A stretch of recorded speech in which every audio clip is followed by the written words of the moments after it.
নমস্কার বন্ধুরা, ব্যাঙ্গালোরে আপনারা যারা থাকেন তারা অবশ্যই জানবেন যে মিত্র ক্যাফের একটা আউটলেট খুলেছে।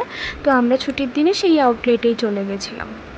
আমরা একটু দুপুর করেই বেরিয়েছিলাম, কারণ দুপুরের খাবার খাবো বলে। গিয়ে দেখি প্রচণ্ড ভিড়, নাম লেখাতে হয়, নাম হলো 10 নম্বরে। আর খুব খিদে পাওয়াতে বাইরে চলে গেছিলাম আমরা কিছু টুকটাক খাওয়ার জন্য।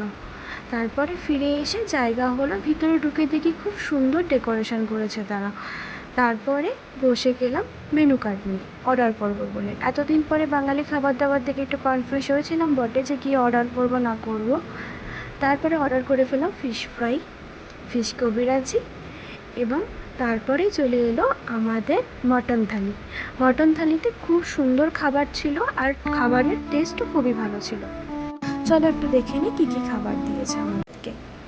দিয়েছিল নর্মাল স্টিম রাইস, বাসন্তী পোলাও, চাটনি, বেগুন ভাজা, মটন কষা, শুক্তো আর ডাল।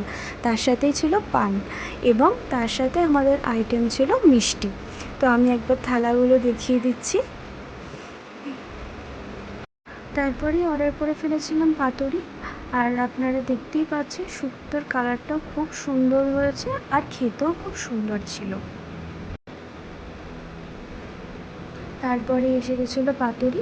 পাতুরি দিয়ে যখন ভাতটা খেলাম, আহা, পুরো ওয়েস্ট বেঙ্গলের টেস্ট আসছিল। তারপরে এই যে আমার পছন্দের খাবার, পাঁপড় দিয়ে চাটনি। আশা করি অনেকেই খেতে ভালোবাসেন। তো এই রইল আমার পুরো থালির একটা ছবি। আর আপনারা যারা ওখানে বসে পুরো খেতে পারবেন না, প্যাক করে আনারও ব্যবস্থা আছে।